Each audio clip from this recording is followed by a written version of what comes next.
কিন্তু যে বস্তু আমরা শ্রবণ করতে এখানে বসেছি সেই বস্তু প্রকৃতপক্ষে কারা শ্রবণ করেন, কাদের আস্বাদনীয় বিষয় এটি। তো শাস্ত্র বলছেন, জং ব্রহ্মা বরুণেন্দ্র রুদ্র মরুতো স্তনন্তি দিব্যৈস্তবৈ বেदै সঙ্গ পদক্রময়োপনিষদ গ্রন্থি জং সমগা ধ্যানবস্থিত তদ্গতেন মনুষা পশ্যন্তি জং যোগিনঃ যশন্तं ন বিদ্যুং সুরাসুরগণা দেবয় তস্मै নমঃ। কারা আস্বাদন করেন ভগবত কথা? তা শাস্ত্র বলছেন, ভাগবত বলছেন যে আস্বাদন করেন ব্রহ্মা, আস্বাদন করেন বরুণ, আস্বাদন করেন রুদ্র মারুতগণ। উপনিষদ পদক্রম বেদাঙ্গ বেদধ্বনি উচ্চারণের মাধ্যমে স্তব নিবেদন করেন।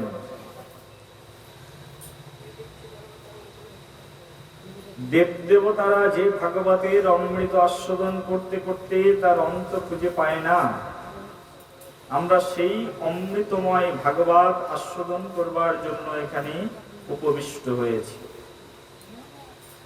দেবদেবতারা পর্যন্ত এই ভাগবতের যে অমৃত সুধা আছে, সেই অমৃত সুধা আস্বাদন করতে করতে তারাও পর্যন্ত অন্ত খুঁজে পায় না। অনন্ত কৃষ্ণের নাম, অনন্ত মহিমা, নারদ আদি দেব দিতে নারে সীমা। ভগবানের কথা হচ্ছে এমন অনন্ত, নারদ ব্যাসদেব প্রমুখ যারা বিখ্যাত বিখ্যাত ব্যক্তি রয়েছে তারা পর্যন্ত এই ভাগবতের সীমা নির্ণয় করতে পারে না। সেই অমৃত তত্ত্ব ভাগবত রস আস্বাদন করবার জন্য আমরা এখানে উপনীত হয়েছি। প্রথমে আমরা আস্বাদন করব যে এই ভাগবত কথা কি করে শ্রবণ করতে হয়। ভাগবত শ্রবণ করবার জন্য প্রতিদিন যখন ভাগবত কথা এখানে শ্রবণ করতে আসবেন 7 দিন ব্যাপী, তো 7 দিন ব্যাপী ভাগবত কথা শ্রবণ করবার জন্য সবাইকে এখানে এসে ভাগবতকে প্রণাম নিবেদন করা উচিত। কি করা উচিত? প্রণাম নিবেদন করা উচিত। ভালো করে শুনবেন। ভাগবত শ্রবণ করবার জন্য যোগ্যতা কি? ভাগবতের শিষ্য হওয়ার জন্য যোগ্যতা কি?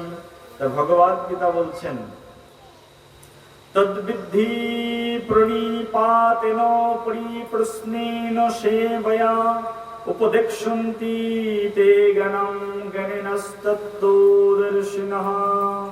কি? তদ্বিদ্ধি প্রণিপাতেন। ভাগবত কথা শ্রবণ করবার আগে ভাগবত গুরু যিনি আছেন তাকে কি করতে হবে? প্রণাম নিবেদন করতে হবে। তদ্বিদ্ধি প্রণিপাতেন পরিপ্রশ্নেন সেবয়া, এবং প্রশ্ন জিজ্ঞাসা করতে হবে, কিন্তু গুরুদেবকে সন্তুষ্ট করে তাকে সেবার মাধ্যম দিয়ে প্রশ্ন নিবেদন করতে হবে। আর যখন গুরুদেবকে সন্তুষ্ট করব, যখন তিনি সন্তুষ্ট হবেন আমার সেবার দ্বারা, তখন তিনি আমার প্রশ্নের যথাযথ উত্তর প্রদান করবেন। সেই জন্য ভাগবত কথা শ্রবণের যোগ্যতা কি? ভাগবত কথা শ্রবণ করবার আগে ভাগবত আচার্যকে প্রণাম করতে হবে, ভাগবত বেদিকে গিয়ে ভাগবতকে প্রণাম নিবেদন করতে হবে, ভাগবত ভগবানকে। এখান থেকে উঠতে গেলেও ভাগবতকে কি করতে হবে? প্রণাম নিবেদন করে উঠতে হবে। এখানে বসতে গেলে ভাগবতকে প্রণাম নিবেদন করে ভাগবত কথা শ্রবণ করে বসতে হবে। তো শাস্ত্র বলছে, শ্রদ্ধাবান লভতে জ্ঞানম। এই জগতে যিনি শ্রদ্ধাবান তিনি শুধুমাত্র জ্ঞান লাভ করতে পারেন। তো আমরা যে ভাগবতের জ্ঞান আস্বাদন করব, ভাগবতের জ্ঞান আস্বাদন করবার জন্য আমাদের আগে শ্রদ্ধাবান হতে হবে, অর্থাৎ আমাদের হৃদয় কোমল হতে হবে, আমাদের হৃদয় সৎ ভাবনাময় হতে হবে। তারপরে আমরা যখন ভাগবত শ্রবণ করব তখন সেই ভাগবত আমরা যথাযথভাবে আস্বাদন করতে পারব। সেই জন্য ভাগবত কথা শ্রবণের জন্য যোগ্যতা কি? যখন ভাগবতে আসবো তখন কি করব? ভাগবতকে প্রণাম নিবেদন করব। এবং ভাগবত ভগবানকে প্রণাম নিবেদন করতে আসবার আগে আমাদেরকে ভাগবতের এখানে আসতে গেলে কিছু কাজ করতে হয়। কি? তো আমাদের এখানে 7 দিন ধরে ভাগবত কথা হবে। তো প্রতিদিন কিছু না কিছু ফুল গাছ থেকে তুলে নিয়ে আসবেন, নিজে হাতে করে ফুল তুলে নিয়ে আসবেন। আর সেই ফুলগুলো এখানে ভাগবত ভগবান জি রয়েছেন তার চরণে অর্পণ করবেন। করা যাবে না? যাবে না? অনেক কষ্টের কাজ এগুলো। গাছ থেকে কিছু ফুল তুলে নিয়ে আসা। আচ্ছা, গাছে যদি ফুল না পায় তাহলে কি করব? তাহলে ফুল কিনে আনতে হবে, এনে ভগবানকে নিবেদন করতে হবে। এবং ভাগবত পাঠ শ্রবণ করবার আগে প্রতিদিন কিছু মাটির প্রদীপ বানাবেন। গ্রামের দিকে তো মাটির কোনো অভাব নেই, না মাটি কিনতে হয় নাকি এখানে? হ্যাঁ, মুম্বাইতে, কলকাতাতে যেমন মাটি কিনতে হয় শহরের মানুষদেরকে, এখানে মাটি কিনতে হয় না। তো কিনতে হয় কি? তো মাটি দিয়ে প্রদীপ বানিয়ে রাখবেন, একসঙ্গে 100টা প্রদীপ বানিয়ে রেখে দেবেন। প্রতিদিন 7টা করে প্রদীপ নিয়ে এসে তার ভিতরে সলতা জ্বালিয়ে সেই সলতা দিয়ে প্রদীপ প্রজ্বলিত করে ভগবানকে 7 বার প্রদীপ নিবেদন করবেন। কষ্ট হয়ে যাবে নাকি? ভাগবত কথা শ্রবণের এটাই হচ্ছে যোগ্যতা। ভাগবতকে আরতি নিবেদন করুন। জানি না ভাগবত কথা শ্রবণ করছি যে মনটা তো আমাদের কারোর এখানে নেই। শাস্ত্র বলছে চঞ্চলহি মনকৃষ্ণ প্রমতি বলভদ্দিরম। আমাদের মন এত চঞ্চল, একটা বাদর একটা গাছ থেকে আর একটা গাছে যেতে গেলে তার 1 সেকেন্ড 2 মিনিট সময় লাগে, কিন্তু মন সারা পৃথিবী 14 বার ভ্রমণ করে আসতে 1 সেকেন্ডেও সময় তার লাগে না। তো মন হচ্ছে এত চঞ্চল। এখানে বসে আমরা সবাই ভাগবত কথা শ্রবণ করতে বসেছি, এত সংখ্যক ভক্ত, কিন্তু আমাদের মন কোথায় রয়েছে? এখন কেউ কেউ মনে করছে আহা হা সন্ধ্যা হয়ে গেছে, এখন বাড়ি থেকে সন্ধ্যা দিক জ্বালাবে। কেউ কেউ মনে করছে আহা হা গরুটা মনে হয় আমার না খেয়ে হাম্বা হাম্বা ডাকছে। কেউ ভাবছে আমার ছাগলগুলো মনে হয় তিরিং বিড়িং করে লাফাচ্ছে। কেউ ভাবছে আমার বাচ্চাগুলো তিরিং বিড়িং করছে, বাড়িতে যেতে হবে। মন এরকম হচ্ছে কি হচ্ছে না? মন সবার এরকম হচ্ছে। সেই জন্য ভাগবত কথা শ্রবণের জন্য একাগ্রতা প্রয়োজন রয়েছে। কিন্তু একাগ্র চিত্তে আমরা ভাগবত কথা শ্রবণ করতে পারবো কি পারবো না তা তো জানি না। অন্তত প্রদীপ নিয়ে এসে প্রতিদিন যদি ভগবানকে আরতি নিবেদন করি, এ জন্মে না হোক কোনো না কোনো জন্মে ভগবানের কৃপা আমার হৃদয়ে আসবেই আসবে। হয়তোবা আজকে ভাগবত কথা শ্রবণ করে আমার হৃদয়ের মধ্যে অন্ধকারই থেকে গেল, এই অন্ধকার হয়তোবা আলোকিত হলো না, কিন্তু ভগবতজিকে যদি প্রদীপ নিবেদন করে তাকে আরতি নিবেদন করা হয়, তাহলে ভগবান বলছে কোনো না কোনো জন্মে আমাকে প্রদীপ নিবেদন করবার জন্য, কাকে? ভাগবতকে প্রদীপ নিবেদন করবার জন্য কোনো না কোনো জন্মে তার হৃদয়ের সকল অন্ধকার দূর হয়ে তার হৃদয় আলোয় উদ্ভাসিত হয়ে উঠবে বলে নিতাই গৌর প্রেমানন্দে হরি হরি বল। আর বাঙালি ঘরে জন্ম যখন, যারা যারা এখনো উলুধ্বনি দিতে জানে না, একটু উলুধ্বনি কালকে শিখে আসতে হবে, ঠিক আছে? হয় যারা বৃদ্ধ ঠাকুমারা রয়েছে, তারপরে যারা বৃদ্ধ ব্যক্তিরা রয়েছে, যদি বাড়ি ঠাকুমা না থাকে, পাশের বাড়ি কোনো ঠাকুমা থাকলে সেই সব ঠাকুমাকে গিয়ে বলবে যে ঠাকুমা কি করে একটু উলুধ্বনি দিতে হয় আমাকে একটু শিখিয়ে দেন। বাঙালি ঘরে জন্ম যখন একটু উলুধ্বনি দিতে শিখতে হবে। যখন আমরা নিতাই গৌর প্রেমানন্দে হরিবল বলবো তখন তো একটু উলুধ্বনি দিতে হবে। তো যেহেতু আমরা এখন আধুনিক যুগের বউঝিরা এখানে বসে আছি, আমরা উলুধ্বনি দিতে জানি না, তো সেই জন্য অন্তত ঠাকুরদা ঠাকুমা যারা আছে একেবারে বৃদ্ধ মানুষ, তাদের কাছে একটু উলুধ্বনি শিখে আসতেই হবে, ঠিক আছে? তো কালকে যখন এখানে বসে ভাগবত কথা শ্রবণ করতে আসবেন, সবাই একটু উলুধ্বনি শিখে আসবেন। এখন অন্তত চেষ্টা করে দেখুন উলুধ্বনি দেওয়া যায় কি? জয় জয় নিতাই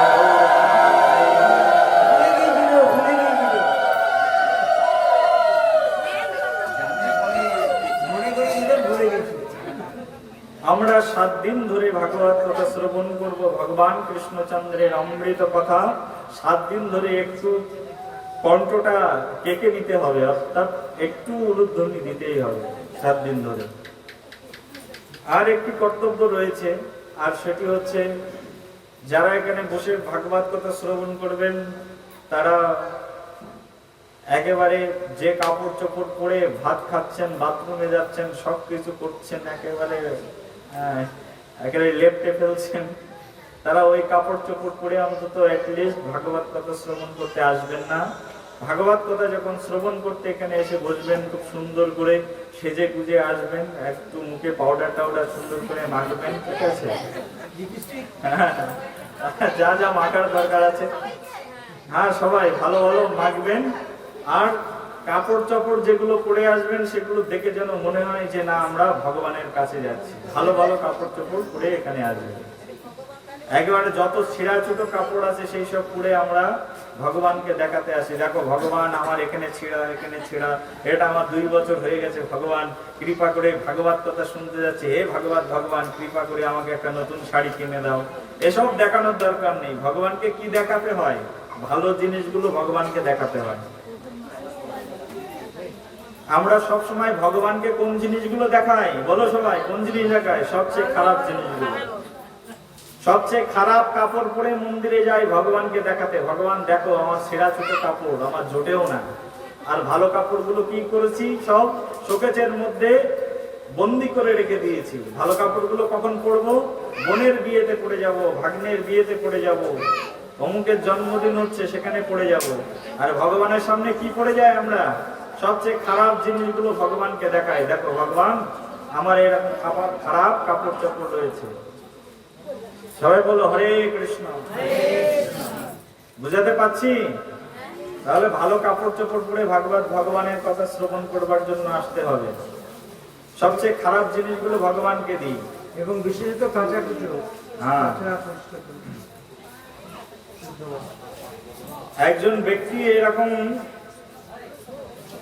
গ্রাম বাংলায় মানুষ ধানের চাল দিয়ে চিড়ে কোটে না, চিড়ে, হ্যাঁ, তারপরে খই বানায় না, খই, মুড়ি ভাজে না, মুড়ি। একজন এরকম কিছু খই বানিয়েছেন, আর খই বানিয়ে খইগুলো নিয়ে বাড়িতে যাচ্ছে। তো এক বাড়ি থেকে ভেজেছেন খইগুলো নিয়ে তার নিজের বাড়িতে যখন যাচ্ছেন, কুলার মধ্যে অনেক খই রয়েছে, আর সেই খই নিয়ে সে বাড়ির দিকে যাচ্ছেন। বাড়ির দিকে যাওয়ার সময় সে দেখছে যে হঠাৎ করে আকাশ, একেবারে প্রকৃতি বিরূপ পরিবেশ ধারণ করেছে। কি বিশাল ঝড় উঠেছে। আর ঝড় উঠলে সে মনে করছে যে এখন তো খইগুলো উড়ে যাবে, সঙ্গে সঙ্গে কাপড় দিয়ে দিয়েছে ঢাকা। কি সেই খইয়ের পাত্রটা কাপড় দিয়ে একেবারে ঢাকা দিয়ে দিয়েছে। কাপড় দিয়ে ঢাকা দিয়ে তখন বাড়ির দিকে যাচ্ছেন। ওদিকে এমন একটা বিশাল দমকা ঝড় আসলো, আর সেই খইয়ের উপরে যে কাপড়টা দিয়েছিল ঢাকা, সেই খইয়ের কাপড়টা কি হয়ে গেছে? একদম উড়ে চলে গেছে। আর যে ব্যক্তি ওই খই ভেজে নিয়ে বাড়িতে আসছে, সে ছিল অত্যন্ত কৃপণ একজন ব্যক্তি, কোনোদিন ভগবানকে কোনো কিছুই দেয়নি। ওই খইয়ের যে কাপড়টা আছে, কাপড়টা যেই না গেছে উড়ে, আর খইগুলো তখন সব সেই বাতাসে উঠতে শুরু হয়েছে। তখন দেখছে যে কুলোর মধ্যে আর 2-4টে খই মাত্র আছে। তখন সে ভাবছে হায় হায় রে, সব খইগুলো পড়ে গেল। সেই 2-4টে খই সেগুলো আবার হাতের মুঠোর মধ্যে নিয়ে সেইগুলো হাতের মধ্যে ধরেছে, আর দেখছে যে সব খইগুলো কি হলো? কুলার উপর থেকে সব উড়ে মাটিতে পড়ে গেল। সে তখন খুব দুঃখ করছে যে আমি এত কষ্ট করে খইগুলো বানিয়ে বাড়িতে নিয়ে যাচ্ছি, কিন্তু বাড়িতে নিয়ে যেতে পারলাম না। আর মাটির দিকে তাকাচ্ছে, আর মাটিকে বলছে, মাটি তোমারও বুঝি লোভ হয়? তাহলে তোমাকে আমি এই খই খেতে দিচ্ছি না। কাকে দেব? যে খই একবার মাটিতে পড়ে গেছে, সে খই তো আমিও খেতে পারবো না, আর অন্য কেউ গ্রহণ করতে পারবে না। এই খই কাকে দেব, কাকে দেব না? ভগবানকে তো জীবনে কিছু দেওয়া হয়নি। তাহলে এই যে মাটিতে যে খইগুলো পড়ে গেল, হে ভগবান তুমি কুটে কুটে এই খইগুলো খাও বলে দাও।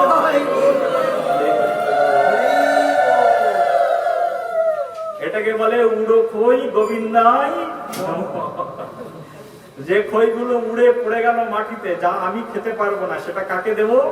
না, সেটা গোবিন্দকে অর্পণ করলাম, গোবিন্দায় নমঃ। তো আমাদের সবার মন মানসিকতা হচ্ছে এরকম, যেটা আমি খেতে পাচ্ছি না, যেটা আমার গ্রহণের যোগ্যতা নেই, সেটা কাকে দেব? না, সেটাই গোবিন্দকে অর্পণ করে দিলাম। গাছে এক কাঁদি কলা হয়েছে, তো সেই কলাগুলো পেকে গেছে। পেকে যাওয়ার পরে সে কলাগুলো, যে কলাগুলো একেবারে পচে গেছে আর খাওয়ার মতো যোগ্যতা নেই, তো সেই কলাগুলো পাশের বাড়িতে অনুষ্ঠান হচ্ছে, ভাগবত কথা হচ্ছে, চলো এই কলাগুলো তো আর খাওয়া যাবে না, এগুলো ভাগবত অনুষ্ঠানে প্রদান করি বলে সবচেয়ে খারাপ জিনিস যেগুলো, সেগুলো কাকে দেব আমরা? ভগবানকে প্রদান করব। সবার বাড়িতে দেখবে এখানে যতজন এখানে বসে আছে, তো দেখুন এখানে যতজন এখানে বসে আছেন, সবার বাড়িতে এমন কোনো মানুষ নেই যার বাড়িতে এরকম ছোট ছোট থালা নেই। আছে তো সবার বাড়িতে এরকম ছোট ছোট থালা? এই যে কয়েকদিন আগে সংগ্রামপুরে আমরা প্রোগ্রাম করতে গেছিলাম 7 দিনের ভাগবত কথা, তো আমরা কিছু গজা প্রসাদ ডিস্ট্রিবিউশন করতে গেছিলাম একটা পাড়াতে। আর সেখানে গিয়ে দেখলাম একজন ব্যক্তি, তিনি পদাবলী কীর্তন শুনছেন ক্যাসেট চালিয়ে দিয়ে, আর ছোট ছোট থালা, সেই থালাগুলো বের করে সেইগুলো মাজছেন। তো তিনি দেখাচ্ছেন যে আমি কত বড় ভক্ত, তোমরা দেখো। যারা যাবে আস্তে আস্তে চলে যাও।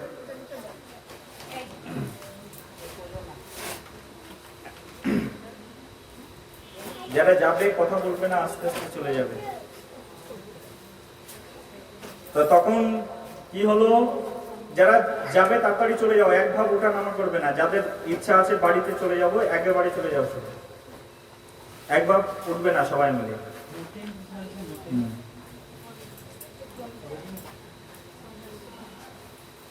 আর কেউ উঠবে না তো? উঠলে কনসার্টেশন নষ্ট হয়ে যায়। আর কেউ ওঠার মতো আছে এখানে? দেখি, ঠিক আছে।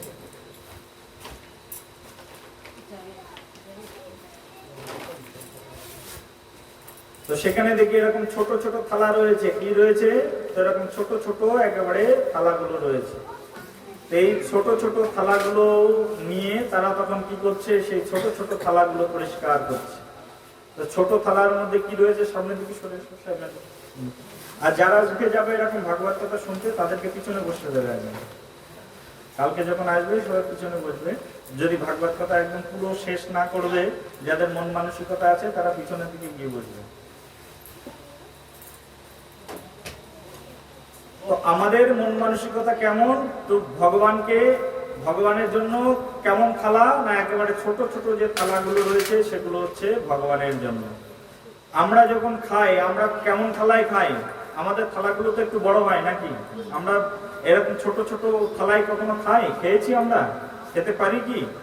কিন্তু ভগবানকে একেবারে ছোট ছোট থালা দেওয়া হয়। এই বাড়িতেও আছে ছোট ছোট থালা। যে বাড়িতে আমি ভাগবত কথা বলছি, হয়তোবা ভগবানের কৃপাতে কাল থেকে হয়তোবা বড় বড় থালা আসবে, ওইগুলো হয়তোবা সব গঙ্গা জলে দিয়ে আসবে আমার মনে হচ্ছে, ভগবানের করুণাতে। কিন্তু এই বাড়িতেও একেবারে এরকম ছোট ছোট থালা রয়েছে। তো ছোট ছোট থালাগুলো কি করা হয়? তো ছোট ছোট থালায় ভগবানকে কি করা হয়? ভগবানকে একটু মিষ্টি দেওয়া হয়, একটু চিনি দেওয়া হয়। আর ভগবানের ডায়াবেটিস হয়ে যায়, যাক, আমার না হলে হলো। চিনি খেতে খেতে ভগবানের কি হবে? ডায়াবেটিস হবে না? হবে না? আমি যদি একেবারে চিনি খেতে থাকি, সব সময় যদি চিনি খাই, সব সময় যদি মিষ্টি খাই, তাহলে কি আমার রোগ হবে না? হবে না? সুগার হবে না? ভগবানের হয় হোক, তাতে কি হয়েছে? আমার না হলে হলো। তো আমাদের মন মানসিকতা হচ্ছে এইরকম, যেন আমাদের সবসময় ভগবানকে সবচেয়ে উৎকৃষ্ট বস্তু যেটা আছে, সেই উৎকৃষ্ট বস্তু ভগবানকে নিবেদন করা উচিত। আমরা দামি সিংহাসনে ঘুমাই, আর ভগবানকে একেবারে একটা ইটের পরে বলছি, ভগবান তুমি এখানে ঘুমাও। আমাদের মন মানসিকতা এরকম হওয়া উচিত নয়। আমাদের মন মানসিকতা আরো উন্নত হওয়া উচিত। কারণ আমরা আর্য সন্তান। আমাদের পূর্বপুরুষগণ যারা ছিলেন, তারা অনেক উদার মনের মানুষ ছিলেন, তাদের অনেক ঔদার্যতা ছিল হৃদয়ে। কিন্তু আমরা এই যুগে এসে আমাদের মনকে এত বেশি সংকীর্ণ করে ফেলেছি, আমরা এত বেশি ছোট হয়ে গেছি যে ভগবানের ক্ষেত্রে আমাদের যথেষ্ট কৃপণতা রয়েছে। আমি এমনও দেখেছি, একটা ধূপকাঠি একজন 7 দিন ধরে দেখায়। কয়দিন ধরে দেখায়? একটু দেখালো ভগবানকে, দেখি ওই ধূপকাঠিটা আবার কি করে, ওটা আবার ওখানে নিভিয়ে দেয়। নিভিয়ে দিয়ে তারপরের দিন আবার দেখায়, তারপরের দিন আবার দেখায়, তারপরের দিন আবার দেখায়। এইভাবে একটা ধূপকাঠি 7 দিন ধরে দেখায়। বলি, হায় রে, ভগবানের প্রতি কি ভক্তি! বলো হরে কৃষ্ণ। এরকম কেউ থাকতে পারে হয়তো এখানে। যারা আছেন তারা মনে মনে ভাবুন যে আমি অনেক কৃপণ হয়ে গেছি। তো সেই জন্য ভাগবতকে সদা সর্বক্ষণ উৎকৃষ্টতম বস্তু, ভগবানকে সদা সর্বক্ষণ উৎকৃষ্টতম বস্তু প্রদান করা উচিত। কারণ এই ভাগবত সাধারণ মানুষের জন্য নয়, ভাগবত হচ্ছে একেবারে উত্তম জনের আস্বাদিত বস্তু হচ্ছে এই ভাগবত। তো এই ভাগবত আমরা যে শ্রবণ করতে বসেছি, এই ভাগবত শ্রবণ করলে কি হয়? তো ভাগবত শ্রবণ করলে তার হৃদয়ে যত অজ্ঞানতার অন্ধকার রয়েছে সেই অজ্ঞানতার অন্ধকার তার দূরীভূত হয়ে যায়। কি হয়ে যায়? হৃদয়ের যত অন্ধকার আছে সেই অন্ধকার ঘর আলোয় আলোকিত হয়ে যায়। সেই জন্য কলিহত পাপাচারী মানুষের একমাত্র উত্তম প্রসাদ হচ্ছে ভাগবত প্রসাদ। কি প্রসাদ? জোরে বলো, কি প্রসাদ?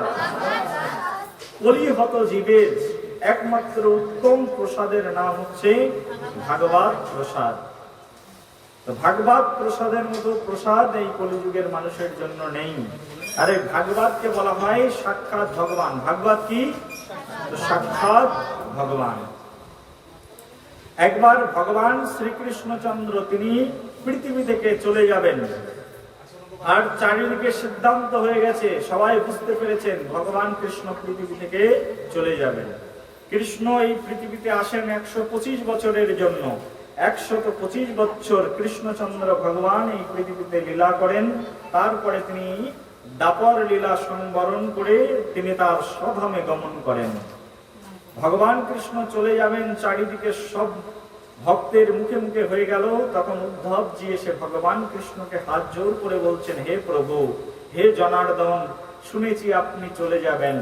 আপনি যদি চলে যাবেন তাহলে আমরা কি নিয়ে থাকবো? আমরা কার আশ্রয়ে থাকবো? আমরা তো এতিম হয়ে যাব। হে ভগবান, আপনি যদি আমাদেরকে ছেড়ে চলে যান তাহলে আমাদের সর্বস্ব হরণ হয়ে যাবে। হে প্রভু, কৃপা করে আর কিছুদিন আমাদের মাঝখানে থেকে যান। যদি আপনি যাবেন তো আমাদেরকে সঙ্গে করে নিয়ে যাবেন, আর যদি আপনি যাবেন তাহলে আমাদেরকে আগেই যাওয়ার অনুমতি প্রদান করবেন। কে বলছেন এ কথা?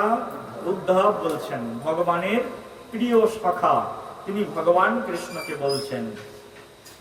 ভগবান কৃষ্ণ তখন উদ্ধবজিকে বলছে, উদ্ধব শোনো, আমি পৃথিবী থেকে চলে গেলেও আমি পৃথিবীতে থাকবো। প্রভু, আপনার কথার কিছু মাথা মুন্ড বুঝতে পারি না।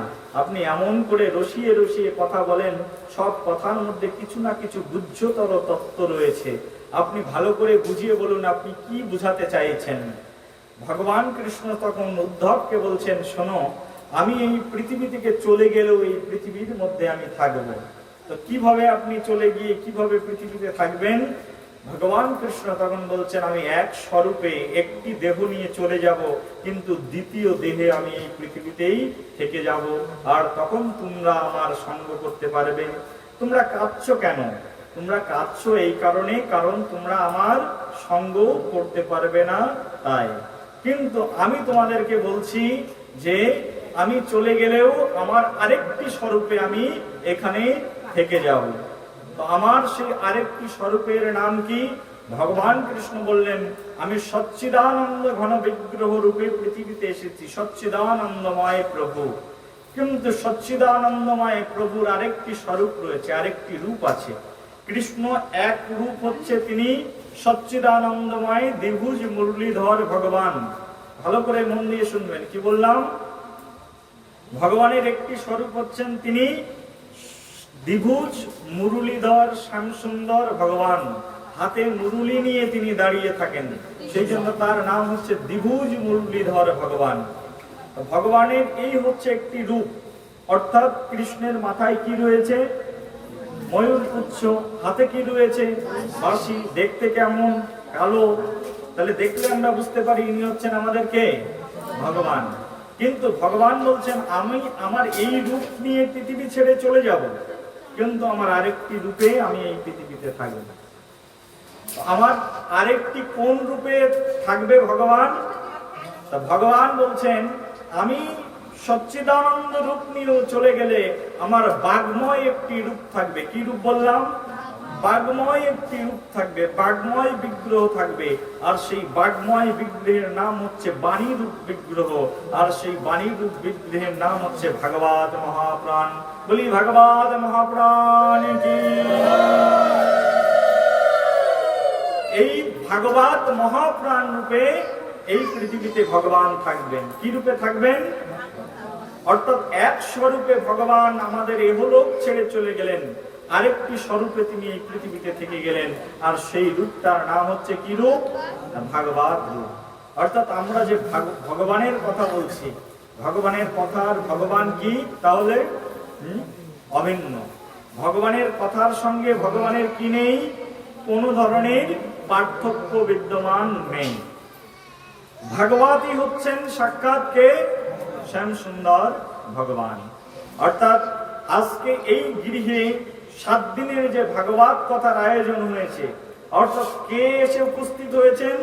বাগময় বিগ্রহ রূপে সাক্ষাৎ ভগবান এখানে এসে উপস্থিত হয়েছেন। বলি কৃষ্ণচন্দ্র ভগবান কি, বলি রাধারমণ ভগবান কি। সাক্ষাৎ ভগবান কৃষ্ণ ভাগবত বিগ্রহ রূপে এখানে কি করেছেন? এসে অবস্থান করছেন। সেগুলো ভাগবত গ্রন্থটাই কিভাবে ভগবান? তো শাস্ত্রে বলা হয়েছে যে ভাগবতের 12 স্কন্ধ রয়েছে। কটি স্কন্ধ রয়েছে? 12টা স্কন্ধ রয়েছে। দ্বাদশ মানে কি? 12। ভাগবতে 12টা স্কন্ধ রয়েছে। ভাগবতের প্রথম স্কন্ধ এবং দ্বিতীয় স্কন্ধ হচ্ছে ভগবান শ্রীকৃষ্ণের চরণ। কি বললাম? ভগবান শ্রীকৃষ্ণের চরণ। ভাগবতের প্রথম স্কন্ধ হচ্ছে ভগবান কৃষ্ণের দক্ষিণ চরণ। ভাগবতের দ্বিতীয় স্কন্ধ হচ্ছে ভগবান কৃষ্ণচন্দ্রের বাম চরণ। আর ভাগবতের তৃতীয় স্কন্ধ এবং চতুর্থ স্কন্ধ সেটা হচ্ছে ভগবান শ্রীকৃষ্ণচন্দ্রের জানুদেশ। আর পঞ্চম স্কন্ধ হচ্ছে ভগবান কৃষ্ণচন্দ্রের নাভি। ষষ্ঠ স্কন্ধ আর সপ্তম স্কন্ধ হচ্ছে ভগবান কৃষ্ণচন্দ্রের 2 ভুজা। কি বললাম? 2 ভুজা। অষ্টম স্কন্ধ হচ্ছে ভগবান কৃষ্ণচন্দ্রের কণ্ঠ, নবম স্কন্ধ। দশম স্কন্ধ হচ্ছে ভগবান কৃষ্ণচন্দ্রের মুখ। একাদশ স্কন্ধ হচ্ছে ভগবান কৃষ্ণচন্দ্রের ললাট।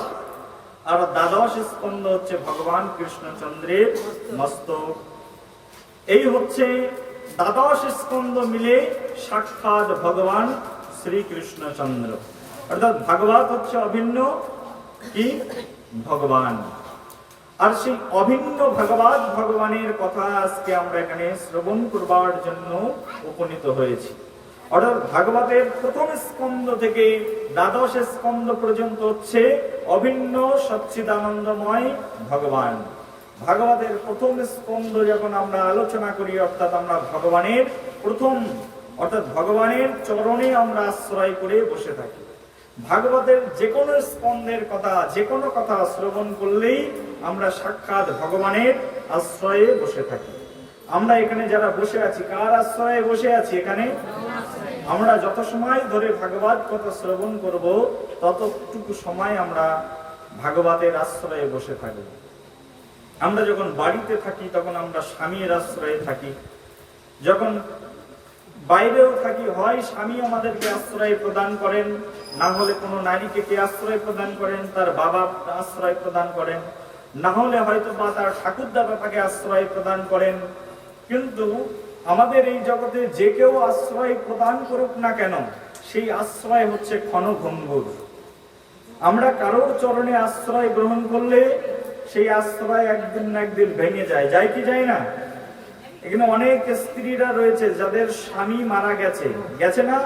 আছে এরকম গ্রামে আশেপাশে দেখা যায় কি, যে স্বামী মৃত্যুবরণ করেছে।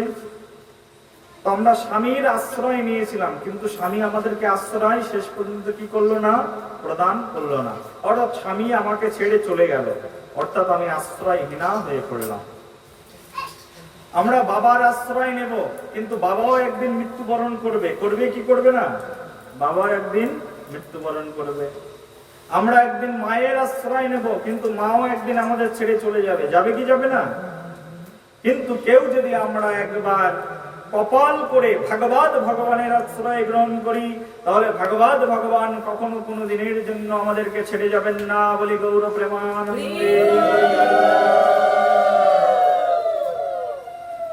একবার যদি কোনোদিনের জন্য আমরা ভাগবতের চরণে আশ্রয় গ্রহণ করি, আমাদের সেই আশ্রয়কে বলা হয় শ্রেষ্ঠ আশ্রয়। সেই জন্য আমাদের উচিত সেই ভাগবত ভগবানের আশ্রয় গ্রহণ করা। তো ভাগবত কিভাবে পৃথিবীতে এসেছেন? তো ভাগবত পৃথিবীতে এসেছেন একজন ভারতীয় রাজার কারণে, যার নাম হচ্ছে পরীক্ষিত মহারাজ। কি নাম বললাম? পরীক্ষিত মহারাজ। ভালো করে শুনবে, কি নাম? পরীক্ষিত মহারাজ বলে একজন রাজা ছিলেন। এখান থেকে 5000 বছর পূর্বের কথা প্রায়। পরীক্ষিত মহারাজ বলে একজন রাজা ছিলেন, যিনি শশাকরা ভারতের রাজা ছিলেন। অর্থাৎ পুরো ভারতের রাজা ছিলেন কে? পরীক্ষিত মহারাজ। এখন যেমন পুরো ভারতের রাজা নরেন্দ্র মোদী, পরীক্ষিত মহারাজ। আর এই পরীক্ষিত মহারাজ ছিলেন পঞ্চ পাণ্ডবদের শ্রেষ্ঠ অর্জুন। অর্জুনের পুত্র নাম হচ্ছে অভিমন্যু, আর অভিমন্যুর পুত্র হচ্ছে এই পরীক্ষিত মহারাজ। পরীক্ষিতের মায়ের নাম ছিল উত্তরা দেবী। পরীক্ষিত মহারাজ তিনি ছিলেন ভাগবত পরিপুষ্ট একজন ব্যক্তিত্ব। কি পরিপুষ্ট? ভাগবত পরিপুষ্ট, ভগবানের কৃপা পাত্র। এমন রাজা ভারতবর্ষে খুব দুর্লভ, যিনি সাক্ষাৎ ভগবানকে নিয়েই জন্মগ্রহণ করেছেন। কে ভগবানকে নিয়ে জন্মগ্রহণ করেছেন? পরীক্ষিত মহারাজ। সাক্ষাৎ ভগবানের কৃপাকে নিয়েই তিনি জন্মগ্রহণ করেছেন। কেমন ভাবে? তা পরীক্ষিত মহারাজ তিনি যখন মায়ের গর্ভের মধ্যে ছিলেন, পরীক্ষিত মহারাজের মার নাম হচ্ছে দেবী উত্তরা। কি নাম বললাম? যখন মা উত্তরার গর্ভের মধ্যে পরীক্ষিত মহারাজ ছিলেন, গর্ভের মধ্যেই পরীক্ষিত মহারাজকে মারবার জন্য ব্রহ্ম অস্ত্র নিক্ষেপ করেছিলেন। কে অস্ত্র নিক্ষেপ করেছিল?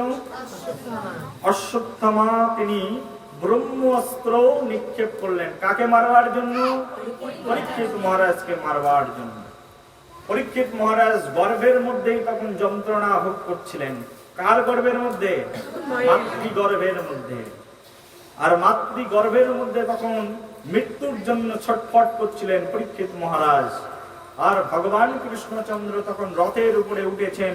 আর রথের উপরে উঠে যখন কুরুক্ষেত্রের যুদ্ধ শেষ হয়ে গেছে এই মনে করে কৃষ্ণচন্দ্র ভগবান দ্বারকাতে ফিরে আসবেন, রথের উপরে উঠেছেন।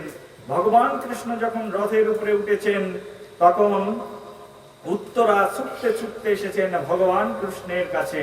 সঙ্গে সঙ্গে ভগবান কৃষ্ণের কাছে ছুটতে ছুটতে আর একজন এসেছেন, তার নাম হচ্ছে কুন্তী মহারানী। দুইজন মিলে ছুটতে ছুটতে এসেছেন, সঙ্গে দ্রৌপদী ছুটতে ছুটতে এসেছেন। সব নারীরা ছুটতে ছুটতে এসেছেন কৃষ্ণের কাছে। কৃষ্ণ বলছে, আরে তোমরা কেন ছুটতে ছুটতে আমার কাছে আসলে? যুদ্ধ তো শেষ, এখন তো মহারাজ যুধিষ্ঠির হয়েছে, এখন তো কোনো শঙ্কা নেই, এখন তো আর কোনো সংকট নেই। তখন উত্তরা বলছেন, হে প্রভু ত্রাহিমাং ত্রাহিমাং, হে যাদবপতি, কৃপা করে আপনি আমার সন্তানকে রক্ষা করুন এবং আমাকে রক্ষা করুন। কেন, কি হয়েছে? তখন সেই উত্তরা দেবী ভগবান কৃষ্ণকে বলছেন যে আমার গর্ভ জ্বলে যাচ্ছে, আমার সমগ্র গা জ্বলতে শুরু করেছে, হয়তোবা আমি নিজেই মৃত্যুবরণ করব, কিন্তু সঙ্গে সঙ্গে আমার গর্ভের মধ্যে যে শিশু সন্তান রয়েছে সেও হয়তোবা মৃত্যুবরণ করবেন। কেন? তার কারণ আমাদের দিকে অস্ত্র নিক্ষেপ করা হয়েছে, আর সেই অস্ত্র একবার যদি নিক্ষেপ হয় ব্রহ্মাস্ত্র, তা থেকে নিষ্কৃতি পাওয়া অত্যন্ত কঠিন ব্যাপার। আর সেই যন্ত্রণা নিয়ে উত্তরা তখন ভগবান কৃষ্ণের কাছে এসে বলছেন, হে কৃষ্ণ আমাকে রক্ষা করো। কে বলছেন? উত্তরা বলছেন। তখন ভগবান কৃষ্ণ বলছেন, হে উত্তরা, আমি কি করে তোমার সন্তানকে আর তোমাকে রক্ষা করতে পারি? কারণ তোমার পিতৃব্যগণ যারা রয়েছেন তারা হচ্ছে মহা মহা ধনুর্ধারী। কারা মহা মহা ধনুর্ধারী? অর্জুন মহা ধনুর্ধারী যোদ্ধা, এবং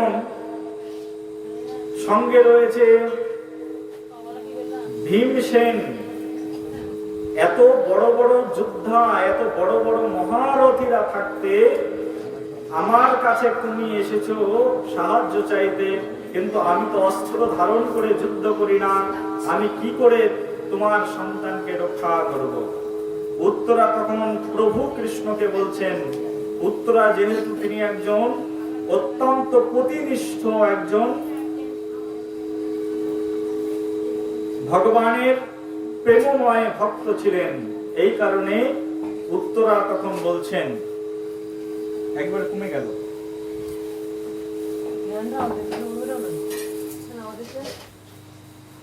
উত্তরা তখন বলছেন, হে প্রভু,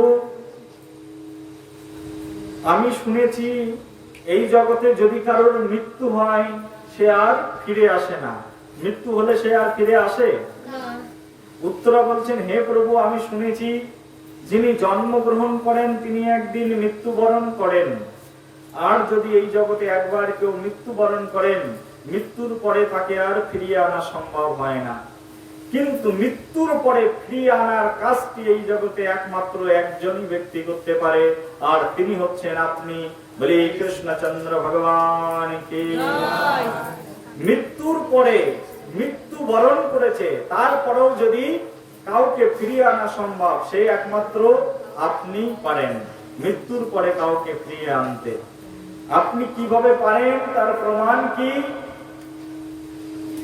ভগবান কৃষ্ণচন্দ্র অনেক মৃত ব্যক্তিকে কি করেছেন? ফিরিয়ে এনেছেন। আমরা মথুরা লীলার ভিতরে শ্রবণ করব যে ভগবান কি করে মৃত ব্যক্তিকে নরক থেকে পর্যন্ত ফিরিয়ে আনতে সক্ষম।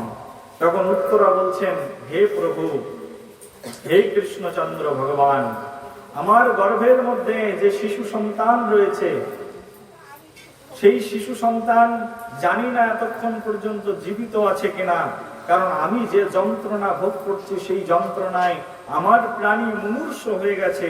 তো আমার গর্ভের ভিতরে শিশু সন্তান কিভাবে জীবিত থাকবে?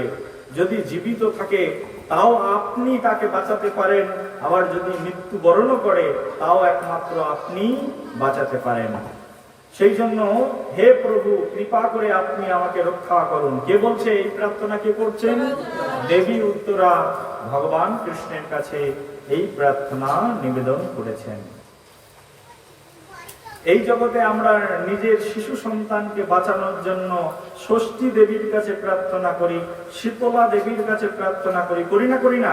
গ্রামের মায়েরা ষষ্ঠী দেবীর কাছে প্রার্থনা করি, শীতলা দেবীর কাছে প্রার্থনা করি, গণেশজির কাছে প্রার্থনা করি, এই দেবতার কাছে গিয়ে প্রার্থনা করি, ওই বট গাছের কাছে গিয়ে প্রার্থনা করি, কলা গাছের কাছে গিয়ে প্রার্থনা করি। কিন্তু যার কাছে প্রার্থনা নিবেদন করার, যার কাছে প্রপত্তি স্বীকার করার, তার কাছে আমরা করি না। করি কি? প্রকৃতপক্ষে আমাদের যিনি রক্ষা করতে পারেন, আমাকে যিনি বাঁচাতে পারেন, তিনি হচ্ছেন অনাদির আদির গোবিন্দ, সর্বকারণের কারণ, আর তিনি হচ্ছেন পরমেশ্বর ভগবান শ্রীকৃষ্ণ। তখন দেবী উত্তরা বলছেন ভগবান কৃষ্ণকে, হে প্রভু, কৃপা করে আপনি আমার সন্তানকে রক্ষা করুন। ভগবান কৃষ্ণচন্দ্র তখন সেই দেবী উত্তরার প্রার্থনা শ্রবণ করে কৃষ্ণ ভগবান তখন তিনি নিজেকে এমন ভাবে প্রকাশিত করলেন, তিনি যোগ মায়া দ্বারা সেই দেবী উত্তরার গর্ভকে আবৃত করে দিলেন। আর দেবী উত্তরার গর্ভকে আবৃত করে দিয়ে ভগবান কৃষ্ণচন্দ্র একটি ক্ষুদ্র আত্মাতে পরিণত হয়ে তিনি তখন সেই গর্ভের মধ্যে প্রবেশ করলেন। আর ভগবান কৃষ্ণচন্দ্র দেবী উত্তরার গর্ভের মধ্যে প্রবেশ করে তখন সেই ব্রহ্মাস্ত্রের সঙ্গে যুদ্ধ করে এক হাত দিয়ে তিনি সেই ব্রহ্মাস্ত্রকে দমন করে দ্বিতীয় হস্ত দিয়ে তিনি সেই পরীক্ষিত মহারাজের মাথার উপরে হস্ত রেখে তাকে সান্ত্বনা প্রদান করেছিলেন। সেই উত্তরার গর্ভের মধ্যেই পরীক্ষিত মহারাজ ভগবান কৃষ্ণচন্দ্রকে দর্শন করেছিলেন। বলেন তাই গৌর প্রেমানন্দে। উত্তরা দেবীর গর্ভের মধ্যে কে প্রবেশ করেছেন? কত বড় অসাধ্য কাজ ভগবান তার ভক্তের জন্য করেন, চিন্তা করেন। তিনি কি করেছেন না, তিনি গর্ভের মধ্যে প্রবিষ্ট হয়েছেন। সেই জন্য মায়ের গর্ভকে কি করা হয়েছে? প্রণাম নিবেদন করা হয়েছে। মাতৃগর্ভকে সদা সর্বক্ষণ প্রণাম্য এই কারণে প্রণাম্য, এই কারণে মাতৃগর্ভকে প্রণাম করা হয়, কারণ সেই মাতৃগর্ভের মধ্যে সাক্ষাৎ পরম প্রভু ভগবান কৃষ্ণচন্দ্র কি করেন না, তিনি প্রবিষ্ট হয়ে যান। মাতৃগর্ভের মধ্যে ভগবান পরম প্রভু যখন তিনি প্রবিষ্ট হয়ে গেলেন, তখন সেই পরীক্ষিত মহারাজ ভগবান কৃষ্ণচন্দ্রের কৃপাতে রক্ষা পেলেন। আর পরীক্ষিত মহারাজ কৃষ্ণের কৃপায় যখন রক্ষা পেলেন, কৃষ্ণের দর্শন হলো গর্ভের মধ্যে পরীক্ষিত মহারাজের। আর পরীক্ষিত মহারাজ সেই কৃষ্ণকে মায়ের গর্ভের মধ্যে দর্শন করে কৃষ্ণের অহৈতুকী করুণা নিয়ে তিনি এই পৃথিবীতে আবির্ভূত হয়ে গেলেন। বলেন তাই গৌর প্রেমানন্দে হরি। একটু এটা তুমি দাও, এটা তুমি দাও, অনেক বেশি হয়ে গেছে, বুঝতে পারে না সারাদিন মাইক শোনা। হরে কৃষ্ণ, হরি বল, জয় রাধে, জয় রাধে। ভগবান কৃষ্ণচন্দ্র যখন পরীক্ষিত মহারাজকে প্রোটেকশন প্রদান করলেন, পরীক্ষিত মহারাজের জীবনে আর একবার দুঃখ এসেছিল। পরীক্ষিত মহারাজের জীবনে দুইবার দুঃখ হলো। কতবার দুঃখ? দুইবার পরীক্ষিত মহারাজের জীবনে বিপত্তির কাল এসেছে। একবার জন্মের সময়, আর একবার হচ্ছে মরবার সময়। কতবার? দুবার। এক জন্মের সময় আর এক মরবার সময়। যখন জন্মগ্রহণ করলো পরীক্ষিত মহারাজ, কার কৃপাতে জন্মগ্রহণ করলো? ভগবান কৃষ্ণের কৃপাতে পরীক্ষিত মহারাজ জন্মগ্রহণ করলেন। আবার মৃত্যুবরণের সময় তিনি আবার ভগবান কৃষ্ণের কৃপা তিনি গ্রহণ করলেন। দুটি কথার খুব অনেক বড় তাৎপর্য রয়েছে, ভালো করে শুনুন, তাহলে আনন্দ পাওয়া যাবে। পরীক্ষিত মহারাজ যখন জন্মগ্রহণ করলেন, অর্থাৎ কৃষ্ণের কৃপা নিয়েই তিনি পৃথিবীতে কি করলেন? জন্মগ্রহণ করলেন। সাক্ষাৎ ভগবান কৃষ্ণকে দর্শন করেই তিনি পৃথিবীতে কি করেছেন? জন্মগ্রহণ করেছেন। আর কৃষ্ণকে দর্শন করে যদি কেউ পৃথিবীতে জন্মগ্রহণ করে, তার মতো সার্থক এই জগতে আর কে আছে? আর কি কেউ আছে? সাক্ষাৎ ভগবান কৃষ্ণকে দর্শন করেই পরীক্ষিত মহারাজ এই পৃথিবীতে জন্মগ্রহণ করলেন। আর জন্মগ্রহণ করার পরই তিনি কালো কোনো ব্যক্তিকে দেখতেন তো তার পিছন পিছন হাঁটা দিতেন, আর মনে করতেন এই ব্যক্তি মনে হয় সেই কৃষ্ণ যাকে আমি গর্ভের মধ্যে একবার চোখে দেখেছিলাম। সেই জন্য কালো কোনো ব্যক্তিকে দেখলেই পরীক্ষিত মহারাজ তার পিছন পিছন যেতেন, আর তাকে ডেকে ডেকে তার মুখের দিকে তাকিয়ে দেখতেন, আর দেখে ভাবতেন না না, এই সেই ব্যক্তি নয় যাকে আমি দর্শন করেছিলাম। জন্মের সঙ্গে সঙ্গে তিনি পরীক্ষা করতেন কোন ব্যক্তিকে দেখলেই, সেই জন্য তার নাম হয়ে গেল পরীক্ষিত মহারাজ। বলে পরীক্ষিত মহারাজ কি জন্মের সঙ্গে সঙ্গেই তিনি সকলকে পরীক্ষা করতেন। আর সবার মাঝখানে তিনি কাকে খোঁজ করতেন? ভগবান কৃষ্ণকে খোঁজ করতেন। ভগবান কৃষ্ণকে খোঁজ করতেন জন্মের পরপরই। কে? ভালো করে শুনবেন, জন্মের পরপরই পরীক্ষিত মহারাজ কাকে খোঁজ করতেন? ভগবান শ্রীকৃষ্ণকে খোঁজ করতেন। আর একবার যদি কেউ ভগবানকে খোঁজ করা শুরু করেছেন, অর্থাৎ অনুসন্ধান করা শুরু করেছেন, একদিন না একদিন তিনি অবশ্যই ভগবানকে পাবেনই পাবেন। বলি গৌর প্রেমানন্দ।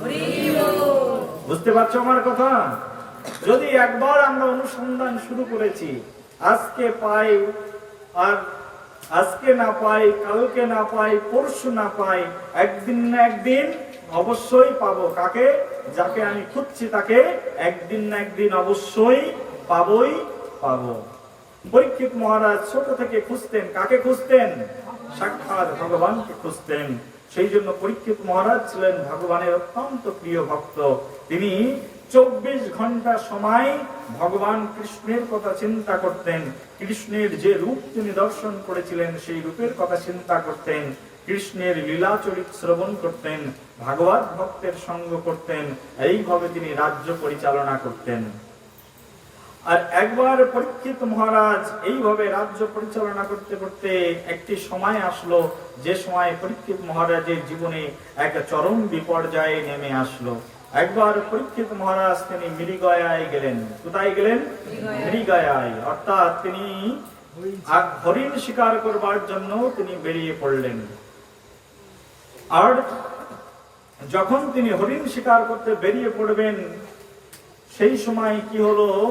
সেই সময় পরীক্ষিত মহারাজ ভাবছেন যে আমি তো আজকে হরিণ শিকার করতে যাব। রাজাদের ক্ষেত্রে হরিণ শিকার করা কোনো কঠিন কাজ নয়, রাজারা সদা সর্বক্ষণ হরিণ শিকার করেই থাকেন, এটা রাজার একটি ধর্ম। যখন রাজা পরীক্ষিত মহারাজ হরিণ শিকার করতে যাবেন, তিনি ভাবলেন একটু রাজ কোষাগারের দিকে গিয়ে দেখি। তখন পরীক্ষিত মহারাজ রাজ কোষাগারে গেলেন, আর সেখানে দেখলেন অনেকগুলো স্বর্ণের মুকুট রয়েছে। তিনি ভাবলেন একটা স্বর্ণের মুকুট অন্তত পরে নি, কারণ এই সকল স্বর্ণের মুকুট আমার পিতা এবং আমার পিতৃব্যগণ, আমার দাদুগণ, তারা অনেক কষ্টে বিভিন্ন রাজাদেরকে পরাজিত করে এই সব সোনার মুকুট সংগ্রহ করেছেন। দামি দামি সব মুকুট রয়েছে, তার মধ্য থেকে পরীক্ষিত মহারাজ একটা সুন্দর সোনার মুকুট তার মাথায় ধারণ করলেন।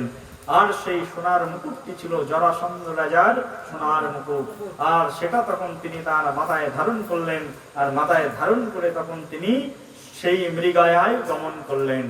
শাস্ত্রে বলা রয়েছে, তুমি যার সঙ্গ করবে তেমন প্রভাবে তুমি প্রভাবিত হয়ে যাবে বলে গৌর প্রেমানন্দে।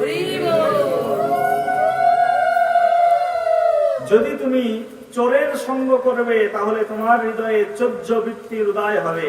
কোন মাতালের সঙ্গে ঘুরতে থাকবে, একদিন, 2 দিন, 4 দিন, 5 দিন, 10 দিন ঘুরতে ঘুরতে একদিন তুমিও মাতাল হয়ে যাবে। আবার কোন সাধুর সঙ্গে ঘুরবে, উত্তম ব্যক্তির সঙ্গে ঘুরবে, তোমার চরিত্র যতই খারাপ হোক না কেন, সাধুর সঙ্গে ঘুরতে ঘুরতে, উত্তম ব্যক্তির সঙ্গে ঘুরতে ঘুরতে একদিন না একদিন তোমার চরিত্র উত্তম হবেই হবে। সেই জন্য যেমন লোকের সঙ্গ করবে তেমন তোমার কাজ হবে। সেই জন্য যার অন্ন খাবে তার মতোই তোমার স্বভাব তৈরি হবে। সেই জন্য সাধুরা যার তার হাতের রান্না খান না, যার তার বাড়িতে গিয়ে কেউ রান্না করে দিলে খেতে চান না। যেমন খাবে তেমন কি হবে, তেমন স্বভাব তৈরি হবে। সেই জন্য সাধুরা বেশিরভাগ নিজের হাতে রান্না করে খান, অথবা যারা সদাচারী ভক্ত রয়েছেন তাদের হাতে রান্না করে খান। আমরা যখন বিভিন্ন স্থানে প্রচার করতে যাই, অনেক ভক্তরা বলেন, প্রভু আপনি আমাদের হাতে রান্না কেন খাবেন না, আমরা কি অপরাধ করেছি? কেউ কেউ তো বলেই বসে আমরা তো দীক্ষা নিয়েছি, আবার কেউ কেউ বলে যে না আমরা তো নিরামিষ খাই, কেউ কেউ বলে আমরা জপও করি, কেন আপনি আমাদের হাতে রান্না খাবেন না? তার কারণ যেমন রান্না খাবে, যার তত্ত্বাবধানে থাকবে, যার সঙ্গ করবে, তোমার তেমন স্বভাব কি হবে, তৈরি হয়ে যাবে। সেই জন্য সাধুদেরকে রান্না করবার জন্য, ভগবানের ভক্তদেরকে রান্না করে খাওয়ানোর জন্য স্বভাব উন্নত হওয়া চাই। যে ব্যক্তি সদা সর্বক্ষণ অন্য লোকের নিন্দা করতে থাকে, অন্যের মন্দ কীর্তন করতে থাকে, যার চরিত্র সংশোধিত নয়, যিনি নিন্দা মন্দ নিয়ে, বৈষ্ণব অপরাধ নিয়ে বেশি থাকে, তার হাতের রান্না খাবে, তোমার ভিতরে বৈষ্ণব অপরাধের প্রবণতা বেড়েই চলবে। সেই জন্য উত্তম ভক্তদের হস্তের রান্না করা খাবার খাওয়ার কথা শাস্ত্রে সিদ্ধান্ত দেওয়া রয়েছে। সেই জন্য উত্তম ব্যক্তি যারা, ব্রাহ্মণ ব্যক্তি যারা, তাদেরকে দিয়ে ভগবানের ঘরে রান্না করানো হয়। ভগবানের ঘরে কারা রান্না করেন? যারা ব্রাহ্মণ দীক্ষিত ভক্ত রয়েছেন, যারা ব্রাহ্মণ হয়েছেন, যাদের ব্রাহ্মণোচিত গুণ রয়েছে, সত্য, শৌচ, দয়া, তপ, শান্তি, আস্তিক্য, সরলতা যাদের মধ্যে বিদ্যমান রয়েছে, তারাই শুধুমাত্র ভগবানকে রান্না করে কি করতে পারেন, নিবেদন করে তাকে খাওয়াতে পারেন। যেমন সঙ্গ করবে তেমন তোমার মন তৈরি হয়ে যাবে। যেহেতু একজন অসুর রাজার স্বর্ণ মুকুট ধারণ করেছেন পরীক্ষিত মহারাজ তার মস্তকে, সেই জন্য তার ভিতরে আসুরিক স্বভাব জেগে উঠল। কিন্তু ছোটবেলা থেকে পরীক্ষিত মহারাজ হচ্ছেন ভগবানের ভক্ত। তিনি কখনো কোনোদিন কোনো অকাজ করেননি, কখনো কোনোদিন তিনি কোনো খারাপ কাজ করেননি। কিন্তু আজকে যখন তিনি একজন অসুর রাজার মুকুট মস্তকে ধারণ করেছেন, তার মাথা সঙ্গে সঙ্গে বিগড়ে গেছে। ওদিকে পরীক্ষিত মহারাজ তিনি কলি মহারাজকে বলেছিলেন যে আমি তোমাকে 4টি জায়গা দিচ্ছি, সেই 4টি জায়গায় তুমি অবস্থান করবে। কয়টি জায়গায়? 4টে জায়গায়। কোন 4টে জায়গায়? কলি মহারাজকে বললেন। কলি মহারাজ যখন পৃথিবীতে আগমন করলো, তখন পরীক্ষিত মহারাজ বলেছিলেন আমি তোমাকে 4টে জায়গা প্রদান করছি, সেই 4টে জায়গায় গিয়ে তুমি থাকবে। কোন 4টি জায়গা? প্রথমটার নাম হচ্ছে যেখানে মানুষ আমিষ আহার করবে, অর্থাৎ মাংস আহার করবে। যারা মাংস আহার করবে তাদের মধ্যে অসুর বাস করবে। কে বাস করবে? অসুর বাস করবে, অর্থাৎ কলি গিয়ে সেখানে বংশ বিস্তার করবে। আর দ্বিতীয় কি?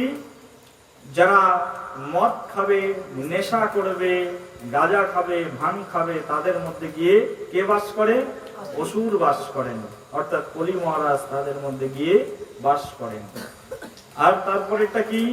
যারা দ্রুতক্রিয়া করবে, অর্থাৎ তাস খেলবে, পাশা খেলবে, জুয়া খেলবে, তাদের মধ্যে কারা বাস করবেন? সাক্ষাৎ অসুর কলি মহারাজ তাদের মধ্যে বাস করবেন। আর যারা অবৈধ যৌন সঙ্গ ক্রিয়া করবেন, তাদের মধ্যে গিয়ে কে বাস করবেন? কলি মহারাজ তাদের মধ্যে গিয়ে বাস করবেন। তখন কলি মহারাজ এই কথাগুলো যখন শ্রবণ করলেন, কলি মহারাজ তখন বলছেন, আপনার রাজ্যের মধ্যে হে পরীক্ষিত মহারাজ কেউ এই 4টি কাজ করে না। এখান থেকে 5000 বছর আগের কথা বলছি। এই 5000 বছর আগে মানুষ মাছও খেত না, মাংসও খেত না, মদও খেত না। এরকম যে এখানে তাস খেলা, পাশা খেলা, অবৈধ কর্মের আখড়া বসেছে, 5000 বছর আগে এগুলো ছিল না। এখন আমরা যেগুলো দেখছি, 5000 বছর আগে মানুষ এগুলো দেখেননি। পরীক্ষিত মহারাজকে তখন সেই কলি মহারাজ বলছেন, আপনার রাজ্যের মধ্যে কেউ নেই যে এই 4টি কাজ করে, তাহলে আমি কোথায় গিয়ে আশ্রয় নেব? তখন পরীক্ষিত মহারাজ সেই কলি মহারাজকে বললেন, ঠিক আছে, তোমার আরেকটি জায়গা চাই, তাহলে তোমাকে আমি আরেকটি জায়গা প্রদান করছি। সেটা কি? তো কেউ যখন অসাধ উপায় অবলম্বন করে স্বর্ণ, মণি, মুক্তা, অর্থ সংগ্রহ করবে, তুমি সেখানে গিয়ে বাস করবে। তখন তিনি আশীর্বাদ প্রদান করলেন। তখন তাকে আরেকটি জায়গা দিলেন যে তুমি অসৎ উপায় অবলম্বনকারী স্বর্ণের মধ্যে আশ্রয় গ্রহণ করবে। কিসের মধ্যে? স্বর্ণের মধ্যে তুমি আশ্রয় গ্রহণ করবে। তখন পরীক্ষিত মহারাজ যখন সেই অসৎ উপায় অবলম্বনকারী সেই স্বর্ণ মুকুট তিনি মাথায় ধারণ করেছেন, কলি মহারাজ তখন সেই পরীক্ষিত মহারাজের মাথার মধ্যে গিয়ে বসে পড়েছেন। আর মাথা তখন উল্টো পাল্টা শুরু হয়ে গেছে। এখন কলি মহারাজ মাথার মধ্যে বসে আছে, আর পরীক্ষিত মহারাজ গেছেন মৃগায়, অর্থাৎ হরিণ শিকার করতে। আর গিয়ে তখন তার খুব জল তৃষ্ণা পেয়ে গেছে। যখন খুব জল তৃষ্ণা পেয়ে গেছে, তখন তিনি দেখলেন যে একজন মুনি সেখানে বসে বসে ধ্যান করছেন, যার নাম হচ্ছে শমিক ঋষি। তখন সেই শমিক ঋষির আশ্রমে গিয়ে বলছেন, হে ঋষিবর, আমি ভারতের রাজা, আমি খুব তৃষ্ণার্ত, কৃপা করে আমাকে একটু জল খেতে দিন। ঋষি তো ধ্যানের মধ্যে রয়েছেন, তিনি কোনো কথা শুনতে পাচ্ছেন না। আর পরীক্ষিত মহারাজ যখন বারবার বলছেন, আমাকে একটু জল খেতে দিন, আমাকে একটু জল খেতে দিন, তখন পরীক্ষিত মহারাজের কথা সেই ঋষিবর শুনছেন না। তখন পরীক্ষিত মহারাজ দেখলেন পাশেই একটি মৃত সর্প পড়ে আছে। আর পরীক্ষিত মহারাজ সঙ্গে সঙ্গে সেই সর্পটাকে তার বানের আগায় লাগিয়ে মৃত সর্পটা তখন সেই শমিক ঋষির গলায় ঝুলিয়ে দিলেন।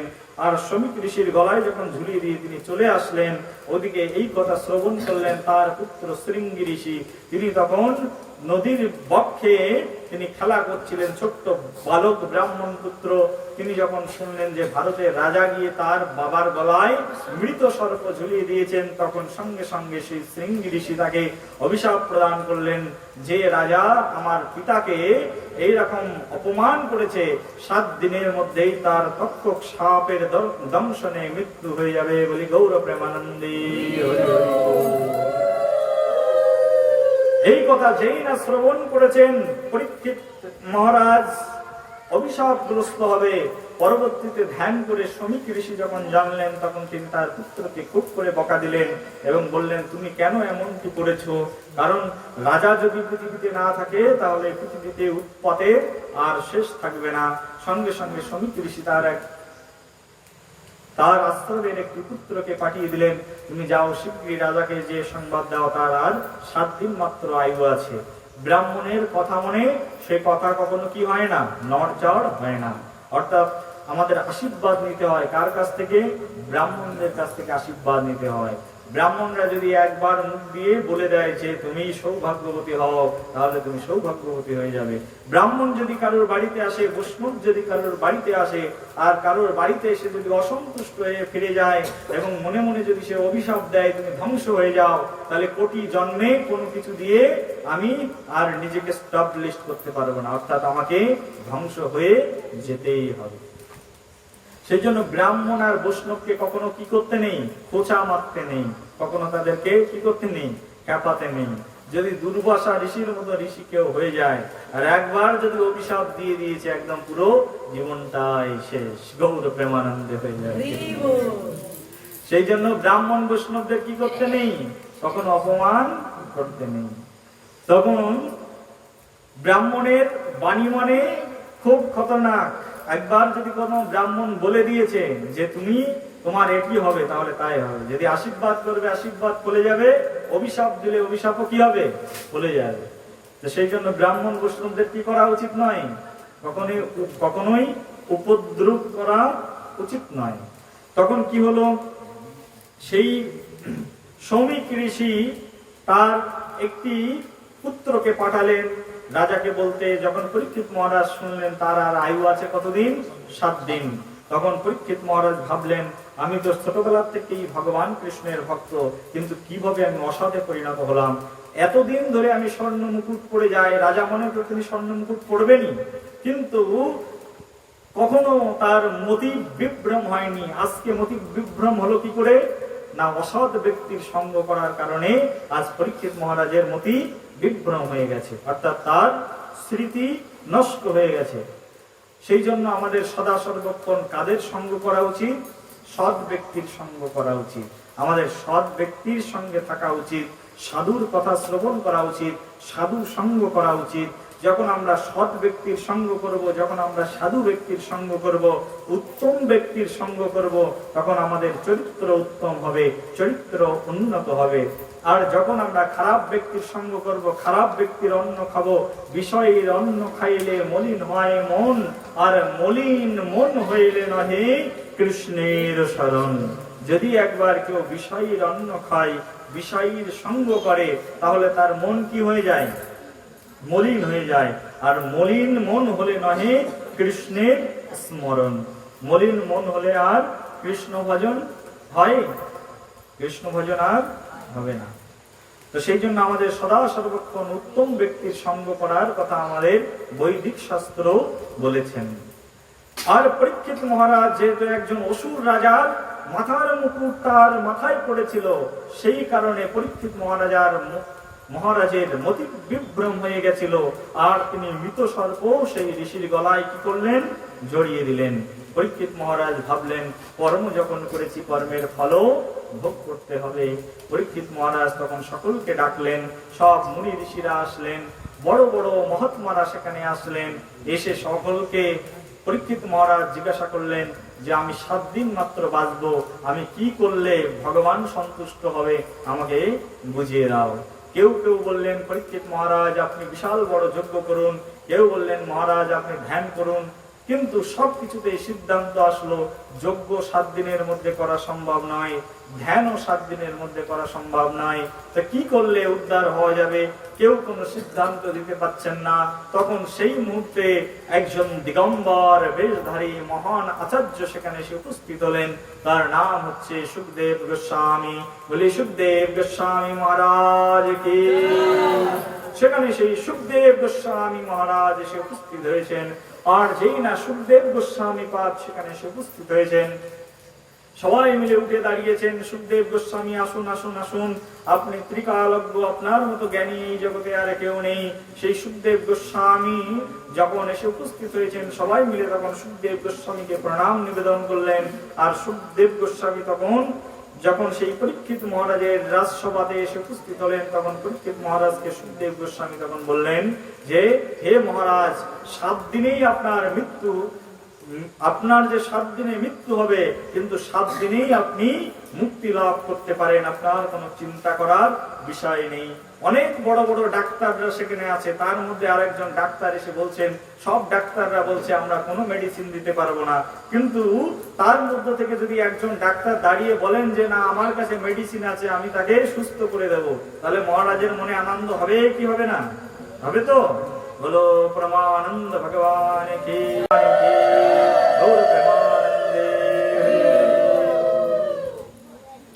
পরীক্ষিত মহারাজ তখন অত্যন্ত সন্তুষ্ট হলেন সেই সুখদেব গোস্বামী পাদের উপরে। তখন সেই সুখদেব গোস্বামী পাদকে সবাই মিলে প্রণাম নিবেদন করেছেন। সুখদেব গোস্বামী পাদ বলছেন, 7 দিনে উত্তম ভাবে আপনি মৃত্যুবরণ করতে পারবেন, 7 দিনেই আপনার মুক্তি সম্ভব। তখন তো সবাই মিলে ভাবলেন, আহারে কত সুন্দর কথা, যে 7 দিন বেঁচে থাকলেও নাকি একজন মানুষের মুক্তির সম্ভাবনা রয়েছে। পরীক্ষিত মহারাজ বললেন, 7 দিন কেন, যদি কেউ 1 মিনিটও সময় পায়, সে 1 মিনিট সময়ে, 1 দণ্ড সময়েও সে উদ্ধার হতে পারে ভগবান কৃষ্ণচন্দ্রের দিব্য নাম দিব্য কথা শ্রবণ করে। বলে গৌর প্রেমানন্দে হরি হরি বল। পরীক্ষিত মহারাজকে তখন সেই সুখদেব ভগবান বললেন, আপনি প্রয়াগ উপবাসনে বসে ভাগবত কথা শ্রবণ করুন, আমি 7 দিন ধরে আপনাকে ভাগবত কথা শ্রবণ করাবো। আর ভাগবত কথা শ্রবণ করলে তার ব্রহ্মশাপ থেকে মুক্তি হয়ে যায়। ব্রাহ্মণের অভিশাপ থেকে কারোর ক্ষমতা নেই মুক্তি প্রদান করার, কিন্তু ক্ষমতা রয়েছে সাক্ষাৎ ভাগবত ভগবানের। সেই জন্য আপনি ভাগবত কথা শ্রবণ করুন। 7 দিন ভাগবত কথা শ্রবণ করার পরে নিশ্চয়ই আপনার মুক্তি হবে। তখন পরীক্ষিত মহারাজ বসে পড়লেন ভাগবত কথা শ্রবণ করবার জন্য। আর পরীক্ষিত মহারাজ একটা কুশের নির্মিত আসনের উপরে বসেছেন। কিসের উপরে? কুশ নির্মিত একটি আসনের উপরে বসেছেন। আর একটি বৃক্ষ তলে সেখানে সুখদেব গোস্বামীপাদ বসেছেন একটি উঁচু আসনে বসে ভাগবত কথা বলছেন। দেব দেবতাগণ এসেছেন ভাগবত কথা শ্রবণ করতে।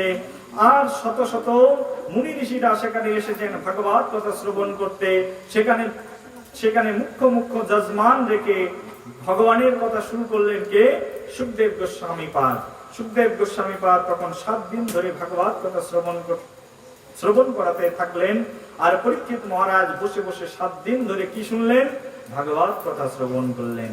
আর সেই অমৃতময় রসসুধানিধি ভাগবত কথা যখন শুরু হয়ে গেল, সেই অমৃতময় ভাগবত কথা এমন কথা শুরু হয়েছে, পরীক্ষিত মহারাজ রাজা, কিন্তু তিনি ক্ষুধা তৃষ্ণার কথা সবকিছু ভুলে গেলেন। আর তিনি বসে বসে সেই অমৃত পান করতে থাকলেন। এই জগতে কেউ যদি একবার অমৃত পান করতে থাকে, তাহলে তার আর ক্ষুধাও থাকে না, তার আর তৃষ্ণাও থাকে না, তার ঘরের কথাও মনে থাকে না, বাইরের কথাও মনে থাকে না, ছাগলের কথাও মনে থাকে না, গরুর কথাও মনে থাকে না, ঘরের মধ্যে কে খাচ্ছে না খাচ্ছে তার কথা মনে থাকে না, ঘরে তালা লাগানো হলো কি হলো না কিছুর কথাই মনে থাকে না। সে যদি অমৃত পান করতে থাকে, অমৃত পান করতে করতে তিনি অমর হয়ে যান। আর সেই অমর কথা শ্রবণ করে তিনি ভাগবত লোকে উন্নীত হয়ে যান। বলে গৌর প্রেমানন্দে হরি হরি। তখন সেই সুখদেব গোস্বামী ভগবান যখন তিনি সেই অমৃতময় ভাগবত কথা শ্রবণ করাতে থাকলেন, তখন সেই পরীক্ষিত মহারাজ বসে বসে ভাগবত কথা শ্রবণ করলেন। কতদিন ধরে সেই ভাগবত কথা হচ্ছে? 7 দিন ধরে সেই অমৃতময় ভাগবত কথা সেখানে কীর্তন হচ্ছে। সেই অমৃতময় ভাগবত কথা শ্রবণ হলো। শ্রবণ করার পরে পরীক্ষিত মহারাজ সেই ভাগবত কথা শ্রবণ করে তিনি সেই ভগবানের ধামে চলে গেলেন। তিনি দেখলেন ভাগবত কথা অন্তে তার জন্য একটি পুষ্প বিমান আসলো। আর সেই পুষ্প বিমানে 2 জন কে আছেন? বিষ্ণুদূত আছেন। সেই বিষ্ণুদূত গতদিন আমরা আলোচনা করেছিলাম ধ্রুব মহারাজকে নিতে এসেছিলেন। কে? নাম কি বলেছিলাম? হ্যাঁ, নন্দ আর সুনন্দ, 2 বিষ্ণুদূত এসেছেন। তখন কাকে নিতে? পরীক্ষিত মহারাজকে নিয়ে যেতে। সেই পুষ্প রথে উঠলেন পরীক্ষিত মহারাজ। আর ভাগবত কথা শ্রবণ করে তিনি মুক্তি লাভ করে সেই পরমানন্দময় সচ্চিদানন্দময় ভগবানের সেই ভাগবত ধাম তিনি ফিরে গেলেন। বলে গৌর প্রেমানন্দে হরি হরি। এইভাবে ভাগবত কথা যদি কেউ শ্রবণ করেন, নিশ্চিত রূপে তার সেই পরমানন্দ মাধবের সঙ্গে মিলনের সম্ভাবনা রয়েছে। এই হচ্ছে ভাগবত কথার মহা মহিমা। আমরা 7 দিন ব্যাপী এখানে ভগবান কৃষ্ণচন্দ্রের মথুরা লীলার কথা শ্রবণ করব। আপনাদের কাছে বিশেষ রিকোয়েস্ট, আপনারা ধৈর্য সহকারে এখানে আসবেন, ভগবানের এই দিব্য কথা অমৃত রস আস্বাদন করবেন, ভগবানের কথা শ্রবণ করবেন। প্রতিদিন কটার সময় শুরু হবে? 4:30টার সময় শুরু হবে। আর 6:30টার সময় ঠিক এই কথা শেষ হবে। আজকে প্রথম দিন বলে 7:05 আমরা ভাগবত কথা শেষ করছি, কিন্তু কালকে কিন্তু 7:05 ভাগবত কথা শেষ করব না। কালকে আমরা অবশ্যই 6:30টার মধ্যে ভাগবত কথা শেষ করব। এই হচ্ছে ভাগবতের অপ্রাকৃত মহিমা। কেউ যদি ভাগবত কথা শ্রবণ করেন, তার কি হয়? পরম মুক্তি নিশ্চিত লাভ হয়ে যায়। সেই জন্য ভাগবত কথা আমাদের প্রত্যেকেরই কর্তব্য, এই অমল চরিত ভাগবত কথা শ্রবণ করা। আর এই কলিযুগের মানুষের সবচেয়ে বড় ঔষধ হচ্ছে ভাগবত, মহা ঔষধ। হরি বল।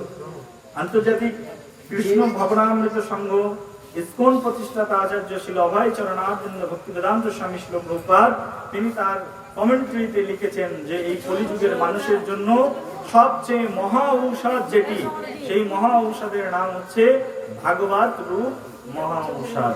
সেই জন্য এই ভাগবত পাঠ শ্রবণ করুন আর ভাগবত রূপ মহা ঔষধ সেবন করে ভগবানের স্বধামে আপনারা ফিরে আসুন। আমরা সবাই মিলে সেই ভাগবত চরণে 7 দিন ধরে আশ্রয় গ্রহণ করব।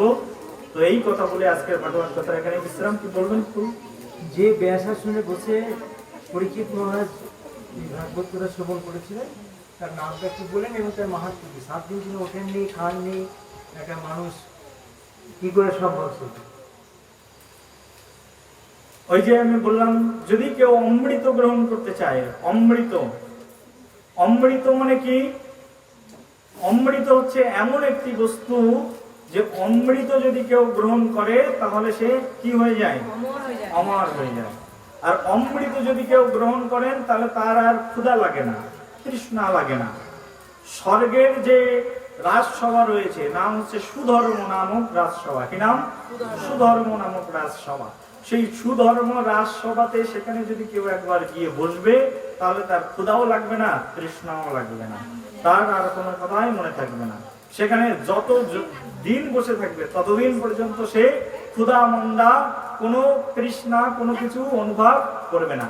সেখানে সদা সর্বক্ষণ এয়ার কন্ডিশন লাগানোই রয়েছে, অর্থাৎ এয়ার কন্ডিশনের চেয়ে ভালো সেখানে অল টাইম বসন্ত ঋতু রয়েছে। অর্থাৎ স্বর্গের দেবতারা যশস্বী হয়েছে ভগবানের করুণাতে। তৎ অনুরূপ ভাবে বলা হয়েছে যেখানে ভাগবত কথা কীর্তন হবে স্বর্গে রয়েছে কি? সুধর্ম রাজসভা। কি সভা? সুধর্ম রাজসভা। ভাগবত কথা যেখানে কীর্তন হবে সেখানে সুধর্ম রাজসভা থাকবে না। সেই ভাগবত কথা যেখানে কীর্তন হবে সুধর্ম রাজসভা থেকে বেরালেই কিন্তু মানুষের মনের ভিতরে কি শুরু হয়? হ্যাঁ, টেনশন শুরু হয়। অর্থাৎ ওখান থেকে কেউ বেরোবে সুধর্ম রাজসভা থেকে, তখন তার মাথার ভিতরে টেনশন শুরু হয়। অর্থাৎ স্বর্গের রাজসভার মধ্যে ঢুকলে সেখানে মানুষ টেনশন ফ্রি, আর স্বর্গের রাজসভা থেকে বেরালে সেখানে টেনশন শুরু। কিন্তু ভগবান যেখানে বসে থাকেন সেই ভাগবত ধাম বৈকুণ্ঠ লোক, সেই ব্যাসপীঠ যেখানে বসে ভাগবত কথা কীর্তন হয় সেখানে সাক্ষাৎ ভগবান অবস্থান করেন। যেখানে ভাগবত ভগবান অবস্থান করেন আর ভগবানের চরণে যদি কেউ বসে থাকে তার সেখান থেকে বেরালেও, ভগবানের চরণ থেকে বেরালেও তার আর ক্ষুধা লাগে না, আর ভগবানের চরণে বসে থাকলেও তার আর ক্ষুধা লাগে না। ভগবান যদি একবার কাউকে তার চরণে স্থান প্রদান করে, ভগবান যদি কাউকে তার চরণে আশ্রয় প্রদান করে, তিনি এমনিতেই ক্ষুধা তৃষ্ণা থেকে মুক্ত হয়ে সেই পরমানন্দ মাধবের দিব্য সেবায় তিনি যুক্ত হয়ে যান বলে গৌর প্রেমানন্দে। সেই জন্য সেই ভগবানের চরণে আমাদেরকে আশ্রয় গ্রহণ করা শিখতে হবে। তো আমাদের কথার সার কথা হচ্ছে এটি যে পরীক্ষিত মহারাজের জীবনে দুটি দুঃখ এসেছিল। প্রথম দুঃখের দিনে ভগবান কৃষ্ণচন্দ্র তাকে দর্শন দিয়েছিলেন, বিনিময়ে তার কি হয়েছিল? কি হয়েছিল? জন্ম হয়েছিল। আর শেষের দিনে ভগবান তাকে দর্শন দিলেন। Look at me. শেষের দিনে ভগবান তাকে দর্শন দিলেন। কাকে দর্শন দিলেন? প্রথম পরীক্ষিত মহারাজকে ভগবান দর্শন দিলেন কি রূপে? দ্বিভুজ। এই নাকি একটু এখান থেকে এই পাশে নিয়ে আসুন। তো প্রথম দিন যখন ভগবান কৃষ্ণ তাকে দর্শন দিলেন কি রূপে দর্শন দিলেন? দ্বিভুজ মুরলীধর রূপে। আর শেষের দিনে যখন ভগবান কৃষ্ণ তাকে দর্শন দিলেন কি রূপে দর্শন দিলেন? ভাগবত রূপে। কি রূপে? অর্থাৎ বাগময় বিগ্রহ রূপে দর্শন দিলেন। আর ভগবানের দুটো রূপ, একটা হচ্ছে বাগময় রূপ আর একটা কি রূপ? সচ্চিদানন্দ রূপ। সচ্চিদানন্দ রূপ দর্শন করে পরীক্ষিত মহারাজকে পৃথিবীতে জন্মগ্রহণ করতে হলো, অর্থাৎ জড়া দুঃখময় সংসারে তাকে জন্মগ্রহণ করতে হলো। আর ভাগবত রূপকে দর্শন করে তিনি বৈকুণ্ঠ লোকে চলে গেলেন বলে এটাই গৌর প্রেমানন্দে। তো দুটো রূপের মধ্যে পার্থক্য কি?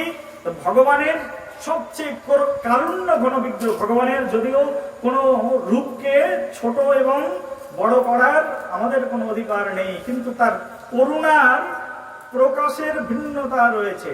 সচ্চিদানন্দময় রূপে আকর্ষিত হন ব্রজবাসীগণ, তার প্রেমে মগ্ন হয়ে যান, কিন্তু সেই কারুণ্য ঘন মূর্তিটি হচ্ছে ভগবানের, সেটির নাম হচ্ছে ভাগবত বিগ্রহ। আর যদি কেউ একবার ভাগবত বিগ্রহের চরণে আশ্রয় গ্রহণ করেন, তাহলে তিনি অন্তিমে ভাগবত ধাম প্রাপ্ত হয়ে যান। সেই জন্য আসুন এই ভাগবত ভগবানের চরণে 7 দিন আশ্রয় গ্রহণ করে ভাগবত চরণীতে অবস্থান করে আমরা সেই ভাগবত কথা শ্রবণ করি। আজকের আলোচনার এখানেই বিশ্রাম। কাল থেকে আমরা পরীক্ষিত মহারাজের ভাগবত প্রেমের কথা শ্রবণ করলাম। কাল থেকে আমরা মথুরা লীলার কথা শ্রবণ করব। মথুরাতে ভগবান কৃষ্ণচন্দ্রের যে সকল দিব্য লীলা রয়েছে কাল থেকে শ্রবণ করব। আজকে ভাগবত কথার এখানেই বিশ্রাম। ওম পূর্ণমদ পূর্ণমিদং পূর্ণাৎ পূর্ণমুদচ্যতে পূর্ণস্য পূর্ণমাদায় পূর্ণমেবাবশিষ্যতে। ওম শান্তি শান্তি শান্তি।